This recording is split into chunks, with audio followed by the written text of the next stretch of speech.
Well, Stephanie, this is still a very active scene here. As I was arriving here just moments ago, I witnessed several protesters running after cars that were leaving the garage here in the corner of Howard Street and Center Street. They were chasing after those cars. Now, we do not know if those protesters believed ICE agents were inside the car, but we are learning from the NYPD that they made multiple arrests of some of those protesters who were gathering here earlier today.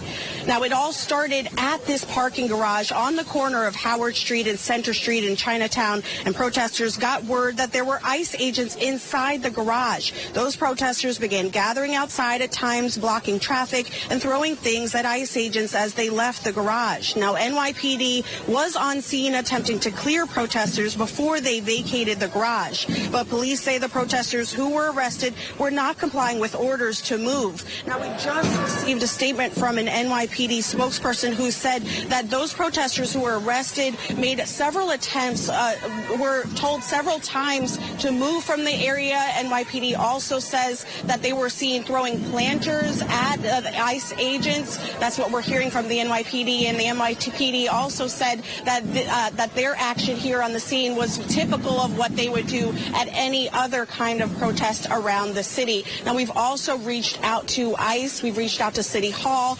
We've also reached out to Mayor-elect Mamdani and Attorney General Tish James, but have not heard back from those parties. Stephanie.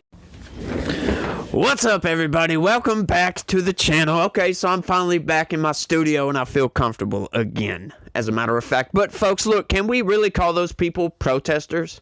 Because, you know, this is what the corporate press does. They constantly and consistently call these people protesters. But you know what? Protesters protest things. They don't fight with cops. They don't block ICE vehicles. They don't get arrested for the most part, right? Once you cross that line into violating laws, I think it's fair to call these people rioters, lawbreakers, whatever that may be, because they are no longer protesting, folks. But that's what we've got going on. Once again, more ICE agitation, if you will, and I don't understand this idea.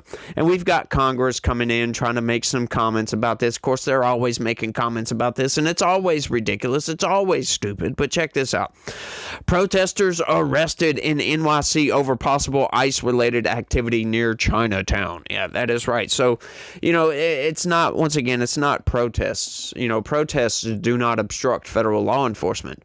Protests do not turn violent for the most part, right? They're not supposed to. That's not what the definition of a protest is, as a matter of fact. But these people, they always get out there and they always agitate. They always obstruct federal law enforcement, or any law enforcement for that matter. And, you know, I'm glad that it's the New York City Police Department that are arresting these people, because once again, you know, anytime federal law enforcement makes an arrest of an agitator, a rioter, anything of that nature, the corporate press, they take it and they spin it around saying, oh, well, look, ICE detained American citizens. Oh, my goodness. You know, instead of saying federal law enforcement detained American citizens because of this reason, they'll always just give you, oh my God, ICE is detaining American citizens, trying to make you think that ICE is deporting American citizens. There are viral videos out there of people talking about American citizens being deported. It is utterly ridiculous. The dissonance involved in that is just on another level, folks. Like, you know, and it's mostly, I blame it mostly on the corporate press, because the corporate press could do a much better job of being much more clear about what's going on. But instead, they report insinuations. They don't report reality. And that's just, it's striking to me, folks, because they are supposed to be the fact bringers, and they bring nothing but confusion, if you will. Multiple people who were arrested protesting possible Immigration and Customs Enforcement activity in Lower Manhattan were arrested Saturday, the New York Police Department said. Now, you see what I mean by that? Like, you know, ABC just comes in and completely reinforces my confusion here, because what do you mean possible Immigration and Customs Enforcement activity? Either there was or there wasn't, right? Once again, folks, the news, they are supposed to do the work. They are supposed to get on the ground and figure out what actually went on. And they don't don't do that. Or if they do, they don't tell you these things. And that to me is absurd. That's the bifurcation in this country, as a matter of fact. People that will just listen to that and be like, well, I guess ICE maybe was enforcing, immigration or something. We just don't know. And they arrested American citizens. Oh, my God. It's ridiculous, folks. It really is. They could do a much better job of being much more precise with their language and with what they say and getting facts, getting on the ground, doing the work. That's what they're supposed to do, right? That's what they get paid to do. Well, hang on just a second. Let's run that back for just a second, because that's what they should get paid to do, right? But no. What do they actually get paid to do? Now think about this for a second. What do they actually get paid to do? They get paid to advertise for other companies. That's what they get paid to do. Because who gets out there and pays them to go and get news? Nobody does. No, but they advertise for different companies with their news. That's how they get paid, folks. It's absolutely how they get paid. Now, I'm sure you're thinking, well, New York Times has a subscription service, and the Washington Post and all these other. Yeah. But, that's totally different. We're talking about ABC here. We're not talking about the Washington Post or the New York Times. But they do the same exact thing, right? They will report through insinuation. They don't report through what actually happened. They're not precise with their language. And that's just, I don't know, it's a pet peeve of mine that they don't actually tell you what happened on the ground. The protesters were seen near Center Street in Chinatown blocking vehicles and shouting ICE out of New York, according to a video obtained by ABC News. At one point, the protesters were observed blocking a van from coming out of a garage. So were they just observed doing that, or were they actually blocking the van coming out of the garage? See, this is what I mean. They were observed. Well, yeah, that's called obstruction of federal law enforcement, by the way. While the NYPD declined to comment on any possible activity by federal agents, it said in a statement that officers observed multiple people blocking the street and were told multiple times to disperse, but they did not comply. Therefore, they got arrested. That is called obstruction. And you cross that line from protesting into obstruction. Now you're breaking the law. Now you are no longer a protester. So, once again, folks, I submit to you, should we call these people protesters? I don't think so. The NYPD said that multiple persons were taken into custody but didn't immediately provide more details on the numbers or the charges. In a statement, a Department of Homeland Security spokesperson said, following social media posts calling agitators to ICE's location in New York City, individuals dressed in black clothing with backpacks, face masks and goggles showed up and began to obstruct federal law enforcement officers, including by blocking the parking garage. Now, once again, folks, that right there is a whole nother charge in and of itself. When you actually see some ICE activity going on and you call up your buddies, your Antifa buddies, and say, hey, get down here in your black bloc and let's do some riots. Let's do some obstruction here. Let's cause a little bit of chaos. That's a whole nother charge right there, because now you're just inciting more violence. You're inciting obstruction. That technically delves into insurrection, folks. And, you could call it seditious if you would like, because you're disrupting federal law enforcement. You're disrupting the flow of the federal government here. Now, I wouldn't necessarily call it seditious, but, because that would be more of the overthrowing of the government type of thing going on here. But, it kind of rides that line, because you're obstructing these people. They're trying to carry out their job mandated by the Constitution, mandated by federal law to do a job. And now you are stopping them from doing their job. They're having to stop what they was doing and actually tend to this situation and secure themselves and get rid of the agitators, the chaos bringers, the anarchists, if you will. And it just causes massive disruptions to what's going on here. Another problem with this is they don't explicitly call these people Antifa, but we know these people are Antifa. It's kind of like anonymous. You don't have to be signed up in a club, right, to be Antifa or anonymous or anything like this. You can just show up, and this is what they do, folks. They want you to think that Antifa is an idea. Well, you know what? It is an idea. Everything is an idea. America is an idea, as a matter of fact. But you know what? These people are also organized. And we should throw the freaking book at every single one of these agitators because, once again, folks, you know, there would not be so much drama with federal law enforcement if these people didn't get out there and cause chaos. As a matter of fact, it wouldn't. Because, you know, they are just trying to do a job. We've had a flood of immigrants. I'm not even going to say immigrants. I don't know why I said immigrants. As a matter of fact, I'm going to run that back.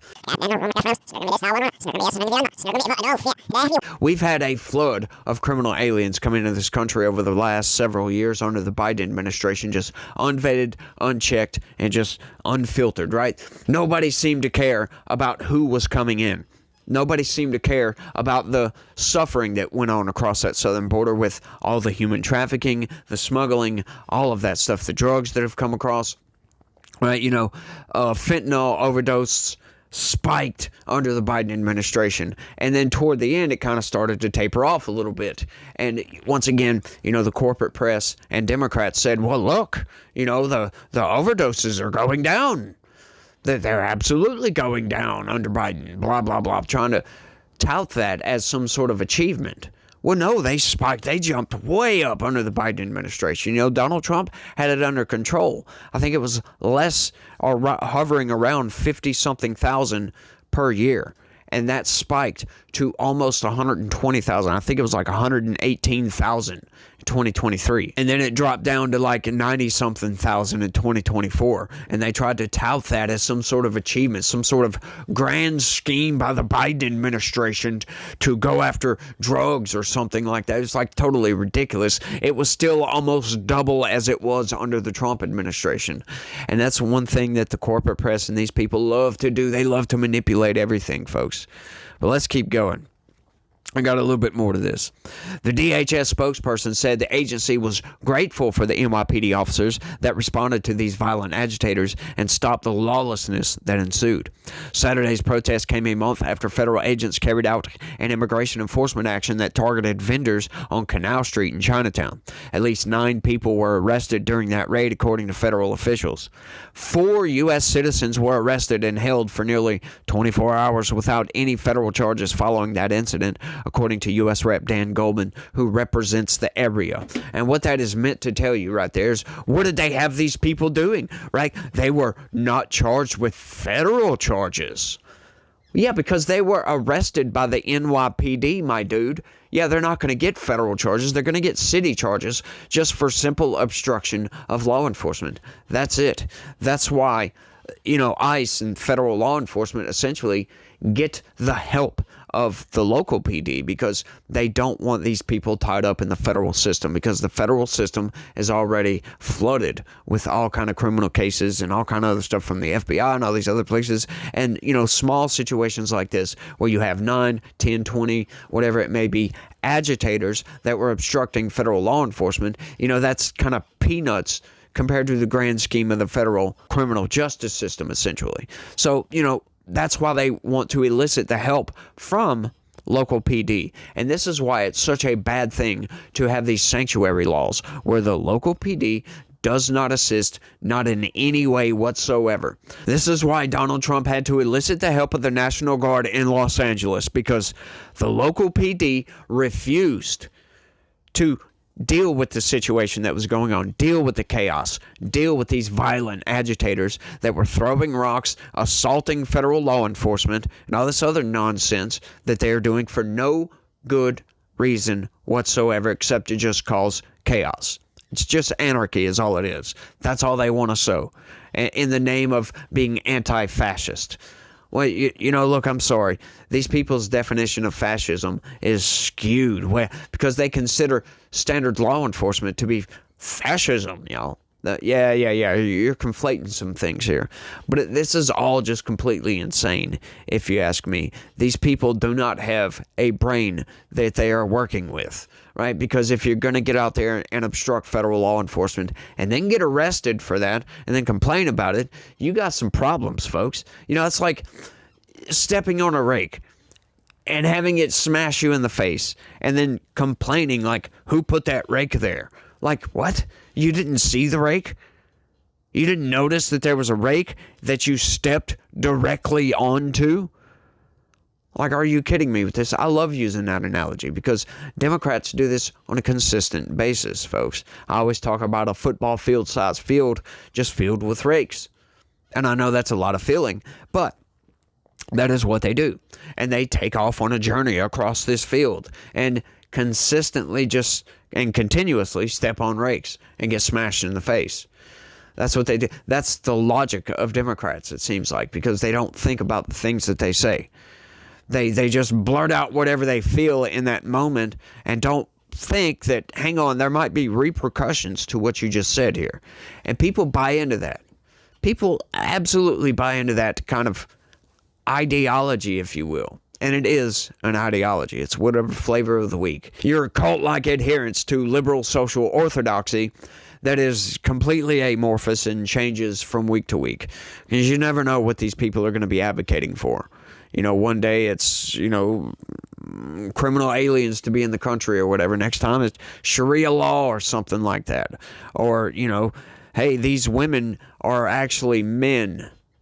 And it's like, no, I don't think so. I mean, you can present as a man. Nobody really cares. We really don't. But if you go into the women's bathroom or the men's bathroom, then, there's some problems with that. There's several problems with that. But, it's also funny, on a side tangent right quick, that, it's always in one direction. It's men becoming women and trying to get into all that. That's always the issue. It's never women becoming men and trying to get into sports and all this other nonsense. Trying to get into the men's bathroom. Men generally don't have a problem with that. I would absolutely love to try to see a woman that thinks she's a man try to use a urinal. I mean, wouldn't that be just a spectacle to behold, if you will? I would love to see that. That would be so freaking funny to me. But now I think I've rambled on for long enough. I want y'all to let me know what y'all think about all this down in the comment section. It is good to be back in my studio, by the way, because I can yell and scream and gnash my teeth and not have to worry about the geese behind me or whatever that's honk, honk, honk, honk, honking all day long, or the car horns or the river running or anything like that, even though I did highly enjoy my vacation. We went to Pigeon Forge, Tennessee, which is a great little spot. It's basically this one strip of nothing, but it's like Disneyland everywhere, right? You got Dollywood right there, kind of nestled up in the background. And then there's all these like mountain coasters and go-karts and golf courses and just about anything. Freaking darts. Yeah, I said freaking darts. You got paintball places. Anything you could think of is right there along this strip. And we had this lovely little condo that we rented out that was right on a river that was pretty much mostly just rocks. And if you're thinking, well, yeah, that's what most rivers are, rock. Not in Southwest Louisiana. Southwest Louisiana, you go step off into a river, you're going to sink. You're going to absolutely sink down into about 2 feet of mud. Yeah, you don't just go stepping off into a river down here. Over there, it was all rocks. You could just walk out if you wanted to, Can't do that here. Of course, you can't see the bottom either, so you have no idea how deep it is down here. Up there, that river was completely clear. I was like, holy crap. Yeah, I'm so used to having brown water that the clear water was kind of shocking to me. But it, just goes to show you, the difference of landscape, if you will. But I highly enjoyed it. It was mountainous area. No, nothing major or anything like that. It wasn't huge mountains, but mountains nevertheless. We enjoyed it. So I had a good old time, y'all. Spent about a week up there. Of course, y'all know that. Y'all know that. But that's all I got, y'all. I want y'all to let me know what y'all think about all this down in the comment section. Don't forget to smash that like button for me. Subscribe if you're new around here and you want to stay up to date with news and actually get the facts. Actually get what happened and pretty good analysis on that. So y'all do all that for me. Don't forget to smash that like button. I already said that, but that's okay because I'm getting back into the swing of things. Smash the join button. Click it. As a matter of fact, sign up and become a member. That's the best way to help this channel expand and grow. But without any further ado, folks, that's all I got. And you guys remember, look, Jesus died on the cross to save us. That's like one of the most amazing things that I have to talk about on just about every single video, because he paid for our sins with his life, as a matter of fact. So we must be grateful for that, folks. We must think about these things, be grateful, and try to live our life the best that we possibly can to honor that sacrifice, if you will. But you guys try to have a good day, and I get to do it. Stay legitical. Peace.